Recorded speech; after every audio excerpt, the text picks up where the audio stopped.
পৃথিবীতে একজন মানুষই শুধু জানতেন যে তিনি পৃথিবীতে কতদিন বাঁচবেন। সাইয়েদনা আদমকে পাঠানো হলো শ্রীলঙ্কায়, সাইয়েদাতুনা হাওয়া আলাইহিস সালামকে পাঠিয়ে দেয়া হলো সৌদি আরবের জেদ্দা শহরে। আরবিতে জেদ্দা বা জাদ্দা মানে দাদি, জেদ্দাতুন বা জাদ্দাতুন মানে কি দাদি। হাওয়া আলাইহিস সালাম আমাদের সবার দাদি, ঠিক কিনা? উনার নামে এই শহরের নাম। বছরের পর বছর সাইয়েদনা আদম আলাইহিস সালাম এবং হাওয়া আলাইহিস সালাম আল্লাহর কাছে ক্ষমা চাইলেন, আল্লাহ ভুল করে নিষিদ্ধ গাছের ফল খেয়েছি, তুমি মাফ করে দাও। আল্লাহ বললেন, আদম কয়েকটা কালিমা শিখিয়ে দেব, এই কালিমাগুলো পড়ে আমার কাছে দোয়া করো, আমি কবুল করে নিব। আল্লাহু আকবার। আল্লাহ শিখিয়ে দিলেন আর বললেন, আদম পড়া, রাব্বানা যালামনা আনফুসানা ওয়া ইল্লাম তাগফির লানা ওয়া তারহামনা লানাকুনান্না মিনাল খাসিরিন। ও আল্লাহ, জুলুম করেছি নাফসের উপর, ভুল করেছি, অন্যায় করেছি, আপনি যদি ক্ষমা না করে দেন আমরা শেষ হয়ে যাব, আমরা হালাক হয়ে যাব, ক্ষতিগ্রস্তদের মধ্যে শামিল হয়ে যাব, ঠিক কিনা? আল্লাহ সাইয়েদনা আদম আলাইহিস সালামের তওবা কবুল করলেন। উনার কাজ হচ্ছে তওবা কবুল করা, আমাদের কাজ গুনাহ করা, শয়তানের কাজ ওয়াসওয়াসা দেওয়া, আল্লাহর কাজ খালি মাফ করা। সুবহানাল্লাহ পড়বেন না?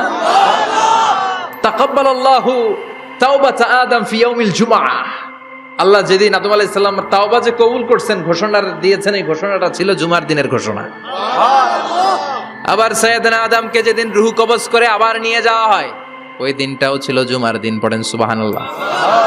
পৃথিবীতে একজন মানুষই শুধু জানতেন যে তিনি পৃথিবীতে কতদিন বাঁচবেন, সেটা হচ্ছে সাইয়েদনা আদম আলাইহিস সালাম। ওনাকে বলে দেওয়া হয়েছিল, উমরুকা আলফু সানা, তুমি পৃথিবীতে বাঁচবে 1000 বছর। কয় বছর? সাইয়েদনা আদমের সামনে অনেকগুলো রূহ রাখা হলো। সাইয়েদনা আদম বললেন, এরা কারা? আল্লাহ বললেন, এরা হচ্ছে নাসালুক, তোমার বংশধর, পৃথিবীতে তোমার পর এরা পৃথিবীতে আসবে। সাইয়েদনা আদম বললেন, আল্লাহ ওই যে একটা রূহ দেখা যায়, এটার নাম কি? আল্লাহ বললেন, হাদা ইবনুকা দাউদ, এটা তোমার ছেলে দাউদ, সে দুনিয়াতে নবী হয়ে আসবে, তার ছেলে সুলাইমানও নবী হয়ে আসবে। সাইয়েদনা আদম বললেন, মাবুদ আমার ছেলে দাউদের কত বছর হায়াত আপনি দিয়েছেন? আল্লাহ বললেন, 40 সানা, মাত্র 40 বছর, 4 ইয়ার্স, 40 বছর তোমার ছেলেটা বাঁচবে। ও আল্লাহ, আমি বাঁচবো কয় বছর? তুমি বাঁচবা 1000 বছর। সুবহানাল্লাহ। সাইয়েদনা আদম বললেন, মাবুদ এত ফুটফুটে সুন্দর আমার ছেলে দাউদ, মাত্র 40 বছর দিলেন কেন? জিদ মিন উমরিহি, বাড়ায়া দেন। কি করেন? সুপারিশ করতেছে পোলার লাইগা। কে? বাবা। আল্লাহ আপনি বাড়ায়া দেন। আল্লাহকে বাড়ানো যাবে না, লেখা হয়ে গেছে। রুফিআতিল আকলাম ওয়া জাফফাতিস সুহুফ, কলম তুলে নেওয়া হয়েছে আর কালি শুকায় গেছে, আর কিছু করা যাবে না। সাইয়েদনা আদম বললেন, মাবুদ আমার 1000 বছর কেন দিলেন? আমার এই সুন্দর ফুটফুটে ছেলেটারে মাত্র শুধুমাত্র 40 বছর কেন দিলেন? ও মাবুদ, আমার 1000 বছরের দরকার নাই, আমার 1000 বছর থেকে 60 বছর আমি আমার ছেলেরে দিয়ে দিলাম। দাউদ আলাইহিস সালাম বাঁচবে 40 বছর, তো বাপ আদম যদি আরো 60 দেয়, 40 আর 60 মিলে কত হয়? 100। ভালো হিসাব বুঝে 100। আর আদম আলাইহিস সালাম পেয়েছিলেন 1000 বছর, 60 কমে গেলে রইল কত? 940 বছর পৃথিবীতে থাকার পরে মালাকুল মাউত চলে এসেছে। কারণ এটা on time, the death will come on time, it never late, কখনো দেরি হয় না। আল্লাহ বললেন, লিকুল্লি উম্মাতিন আজালুন ফাইযা জাআ আজালুহুম লা ইস্তাখিরুনা সাআতান ওয়া লা ইস্তাকদিমুন। মৃত্যুর একটা নির্ধারিত সময় আমি বেঁধে দিয়েছি, অন টাইম, অন টাইমেই চলে আসে, 1 সেকেন্ড আগেও আসবে না, 1 সেকেন্ড পরেও আসবে না। 940 বছর বয়সে মালাকুল মাউত এসে হাজির, এসে বলল, জিইতু আন আকবাদা রূহাক, রূহ কবজ করতে আসছি। আদম আলাইহিস সালাম বললেন, রূহ কবজ করতে আসছো মানে? আমি বাঁচবো তো 1000 বছর। কয় বছর? মালাকুল মাউত বললেন, না না, ওই যে আগের কথা স্মরণ করেন, আপনি 60 বছর দিয়া দিছিলেন। কয় না, আমি দেই নাই, আমি আরো বাঁচুম, আরো 60 বছর পাওনা আছি, আমি দেই নাই। মালাকুল মাউত বললেন, আপনি দিয়েছেন? আদম বলে, দেই নাই। মালাকুল মাউত বলে, আল্লাহ ঘটনা দেখেন, দিয়া কয় দেই নাই। আল্লাহ কয়, থাক কথা কইস না, আয়া পড়। সুবহানাল্লাহ পড়েন। নাসিয়া আদম ফানাসিয়া বানু, ভুলে গেছেন উনি, আমরা ভুলে যাই, আমরা খেয়ে বলছি খাই নাই, নিছিলাম পকেটে, কয় নেই নাই। এরকম ডাকাইত আছে না নাই? নাসিয়া আদম ফানাসিয়া বানু, বিশ্বনবী বললেন আদম ভুলেছে তো তার সন্তানরাও ভুলে যায়। জাহাদা আদম ফাজাহাদাত যুররিয়াতু, আদম অস্বীকার করেছে তার সন্তানরাও অস্বীকার করে। সেদিন থেকে আল কিতাব ওয়া শুহুদ, মানে লিখে রাখার সিস্টেম আর সাক্ষীর সিস্টেম চালু হয়েছে। সুবহানাল্লাহ পড়েন। সুবহানাল্লাহ। 940 বছর বয়সে মালাকুল মাউত এসে আদম আলাইহিস সালামের রূহ নিতে পারে নাই। উনি 1000 বছর যখন হয়েছে তখন এসে সাইয়েদনা আদম আলাইহিস সালামের রূহ কবজ করেছে। যেই দিন পৃথিবীর প্রথম মানব, প্রথম নবীর রূহ মালাকুল মাউত দুনিয়ায় এসে কবজ করেছে, ওই দিনটাও ছিল জুমাবার। সুবহানাল্লাহ, আল্লাহু আকবার। আবার বিষ্ণু বললেন লা তাকুমুস সাআ ইল্লা ফি ইয়াউমিল জুমআহ ইযা যুলজিলাতিল আরদু জিলজালাহা ওয়া আখরাজাতিল আরদু আসকালাহা ইযা রুজ্জাতিল আরদু রাজ্জান ওয়া বুসাতিল জিবালু বাসসা। কিয়ামতের দিন পৃথিবীটাকে একটা প্রকম্পন দিয়ে কাঁপিয়ে দিবে কে? আল্লাহ। মারাত্মক একটা ঝাঁকুনি দিবে আল্লাহ, পুরো পৃথিবীটা কেঁপে ভেঙে চুরে খান খান হয়ে যাবে। এই ঝাঁকুনি আর আর্থকোয়েক, ভূমিকম্প এর ঘটনাটা যেদিন ঘটবে ওই দিনটাও হচ্ছে জুমার দিন। চিৎকার করে পড়েন সুবহানাল্লাহ। তার মানে আদম সৃষ্টি হলো জুমার দিনে, দুনিয়ায় নামিয়ে দেয়া হলো জুমার দিনে, তওবা কবুল করে নেওয়া হলো জুমার দিনে, রূহ কবজ করা হলো জুমার দিনে, আবার কিয়ামত সংগঠিত হবে জুমার দিনে। পড়েন সুবহানাল্লাহ। আবার বিশ্বনবী বললেন আর রমাদান ইলা রমাদান, এক রমজান থেকে আরেক রমজানের মাঝখানে যত গুনাহ হয় মাফ করে কে? আল্লাহ। তারপরে বিশ্বনবী বললেন আল উমরাতু ইলাল উমরাহ, কেউ যদি একবার উমরা করে পরে আবার করলে 2 উমরার মাঝখানে গুনাহগুলো মাফ করে দেয় কে? আল্লাহ। আবার বিশ্বনবী বললেন আল জুমআতু ইলাল জুমআ কাফফারাতুন লিমা বাইনাহুমা, এক জুমার পর থেকে সামনের জুমা আসা পর্যন্ত যে সগীরা গুনাহগুলো হয় সবগুলো সগীরা গুনাহ মাফ করে দেয় কে? রজব শাবানে বরকতে দাও, রমজান মাসে গুনাহ ঝড়াও, সপ্তাহ জুড়ে তুমি বরকতে দাও, জুমার দিনেতে গুনাহ ঝড়াও, রজব শাবানে বরকতে দাও, রমজান মাসে গুনাহ ঝড়াও। ঠিক কি না? তার মানে জুমার দিন গুনাহ মাফের দিন। সারা সপ্তাহে ভুল ত্রুটি অন্যায় যা করলাম জুমার নামাজের বদৌলতে সব গুনাহ মাফ করে দেয় কে? আল্লাহ। এই দামি দিনটাকে আল্লাহ ইহুদিদের দিতে চেয়েছিলেন, পায় নাই। আলহামদুলিল্লাহ কইবেন না? আলহামদুলিল্লাহ। ইখতিলাফু, তারা ইখতিলাফ করে হারাইছে এটা। এই দামি দিনটা রব্বুল আলামিন নাসারাদেরকে দিতে চেয়েছিলেন, ফাখতালাফু, ওরাও ইখতিলাফ করে হারাইছে। এজন্য ইখতিলাফ ভালো জিনিস না খারাপ জিনিস? মারামারি ভালো জিনিস না খারাপ জিনিস? আর ঐক্য করা ভালো জিনিস না খারাপ জিনিস? ঐক্য করতে রাজি আছেন? ইহুদিদেরকে আল্লাহ দিতে চাইলেন, ইখতিলাফ করে হারাইছে। নাসারারাও হারাইছে। ফাজা আল্লাহু বিনা ফাহাদানা বিহাদা দ্বীন, রব্বুল আলামিন এই দিনটা আমাদেরকে দিলেন, আমরা ইখতিলাফ করি নাই, বিশ্বনবীর হাতে হাত রেখে ঐক্য করে ঘোষণা দিয়েছি জুমার দিন আমাদের সাপ্তাহিক দিন। সুবহানাল্লাহ।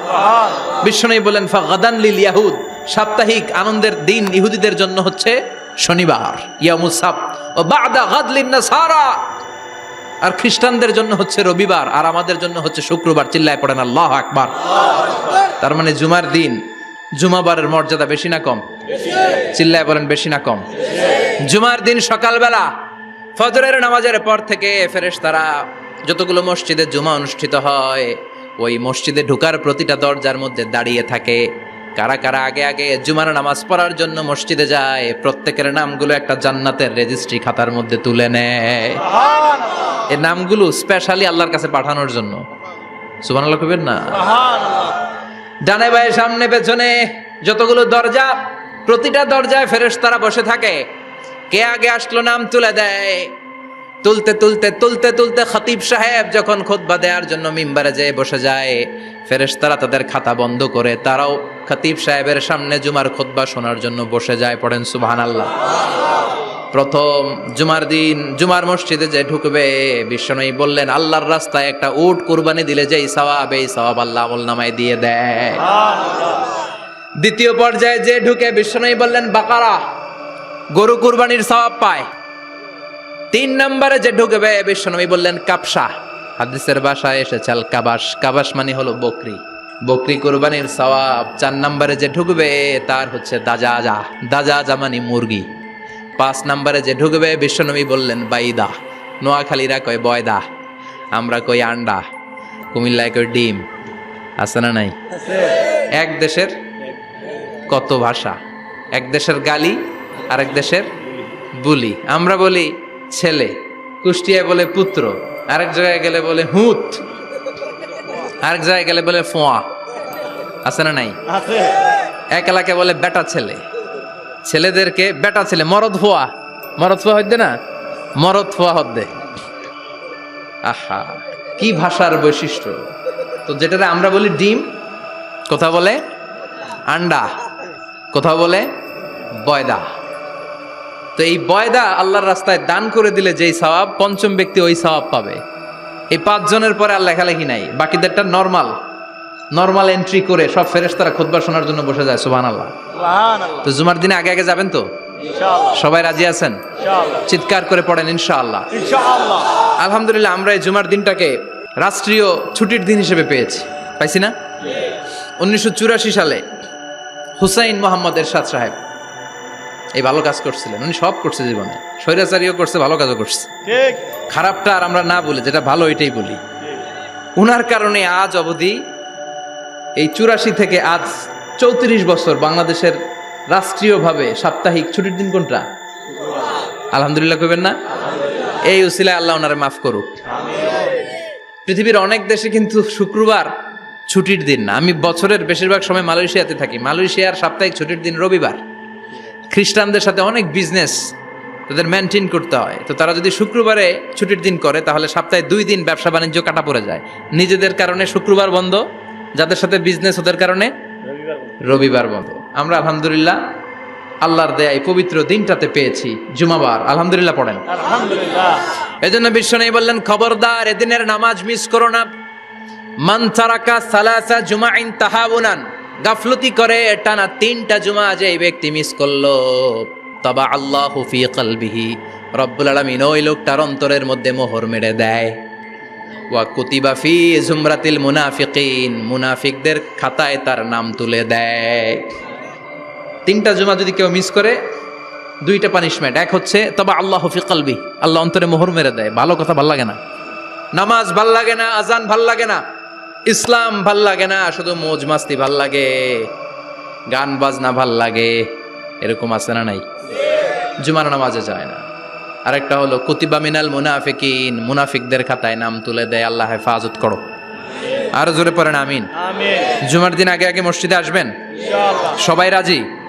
আল্লাহ বললেন, ইয়া আইয়ুহাল্লাযীনা আমানু ইযা নুদিয়া লিস-সালাতি মিন ইয়াউমিল জুমআতি ফাসআউ ইলা যিকরিল্লাহি ওয়া যারুল বাই', যালিকুম খায়রুল লাকুম ইন কুনতুম তা'লামুন। পড়েন না আল্লাহু আকবার। আল্লাহ বললেন, ও আমার মুমিন বান্দারা শোনো শোনো। আপনাদেরকে অ্যাড্রেস করে আল্লাহ বলছেন, ও আমার মুমিন বান্দারা শোনো, ইযা নুদিয়া লিস-সালাতি মিন ইয়াউমিল জুমআ, জুমার নামাজের আযান যখন দেয়া হয়, ফাসআউ ইলা যিকরিল্লাহ, আল্লাহর স্মরণে তোমরা ধাবিত হও। ওয়া যারুল বাই', কেনা বেচা বন্ধ করে দাও। যালিকুম খায়রুল লাকুম ইন কুনতুম তা'লামুন, এটাই তোমাদের জন্য কল্যাণ যদি তোমরা বুঝতে পারো। জুমার নামাজের আজান যখন হয়, ফাসআউ ইলা যিকরিল্লাহ, আল্লাহর স্মরণে তোমরা বের হয়ে যাও। আল্লাহু আকবার। ফাসআউ ইলা যিকরিল্লাহ ইযা নুদিয়া লিস-সালামি ইয়াউমিল জুমআ, জুমার নামাজের আজান যখন দেয়া হয় বের হয়ে যাও, তখন কোনো কাজ রাখা যাবে না। এই আজান দ্বারা উদ্দেশ্য হচ্ছে খতিব সাহেব খুতবা দেওয়ার জন্য মিম্বারে বসলে যে আজানটা দেয়া হয়, এই আজান। কথা বুঝতে পেরেছেন? কিন্তু দুর্ভাগ্যজনক হলে সত্য, আমাদের বাংলাদেশে এই আজানটা কেন যেন মুয়াজ্জিন ভাইরা ইমাম সাহেবের সামনে এসে আস্তে আস্তে দেয়, ছোট ছোট করে ইমাম সাহেবের মুখের উপরে দেয়, মাইকে দেয় না। এটা পাইছে কই? এটা যে কোত্থেকে ঢুকছে এক আল্লাহই ভালো জানে। আজান মানে অ্যানাউন্সমেন্ট। আজান মানে কি? কথা বলেন। অ্যানাউন্সমেন্ট কি জোরে হবে না আস্তে? তো সব আজান মাইকে এত সাউন্ড করে, এই আজানটা ইমাম সাহেবের মুখের সামনে এসে ছোট ছোট করে কেন দেয়? এটার কোনো দলিল আছে বলে আমার জানা নাই। এই আজানটাও মাইকে হতে হবে।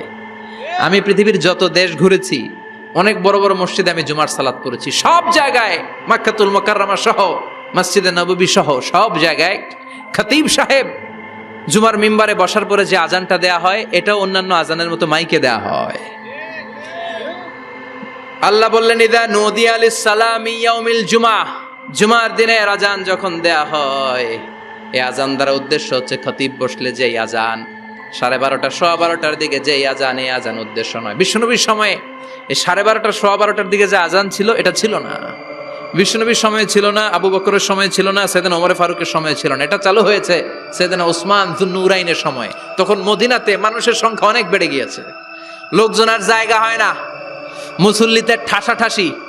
উনি ঘোষণা দিলেন সুক জাওরা, জাওরা নামক বিশাল একটা বাজার আছে, ঘোষণা দিলেন এখন থেকে ওই জায়গায় জুমার নামাজ হবে।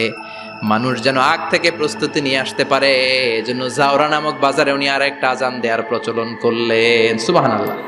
সেখান থেকে আজ অবধি আমরা এই অতিরিক্ত আজানটা দিয়ে থাকি। এটা নবীর সুন্নাত না, এটা সাহাবীর সুন্নাত। বিশ্বনবীর সুন্নাহ মেনে নেওয়া যেমনি আবশ্যক, 4 খলিফার থেকে পাওয়া সুন্নাতগুলো মেনে নেওয়া আবশ্যক। বিশ্বনবী বললেন আলাইকুম বিসুন্নতি ওয়া সুন্নাতিল খুলাফায়ে রাশিদিন আল মাহদিয়িন, আমার সুন্নাত ধরবা, হেদায়েত প্রাপ্ত 4 খলিফার সুন্নাত ধরবা। কেমনে ধরবা? ইক্ষু চিনেন? ইক্ষু না গ্যান্ডারি নাকি আখ না কুশাইল? হ্যাঁ, আখ। কাঁচা আখ খায় কি করে? এই সামনের দাঁত দিয়ে ভাঙে না? সামনের দাঁত দিয়ে বলে ভাঙে, চাপার দাঁত দিয়ে, এই জায়গার দাঁত দিয়ে শক্ত করে ধরতে হয়। বিশ্বনবী বললেন আব্দু আলাইহা বিন নওয়াজিজ, আমার সুন্নত আর সাহাবীদের সুন্নতকে চাপার দাঁত দিয়ে আঁকড়ে ধরো, যাতে ছুটে না যায়। চিল্লায় পড়েন আল্লাহু আকবার। এটা সাইয়েদনা উসমানের সুন্নাত।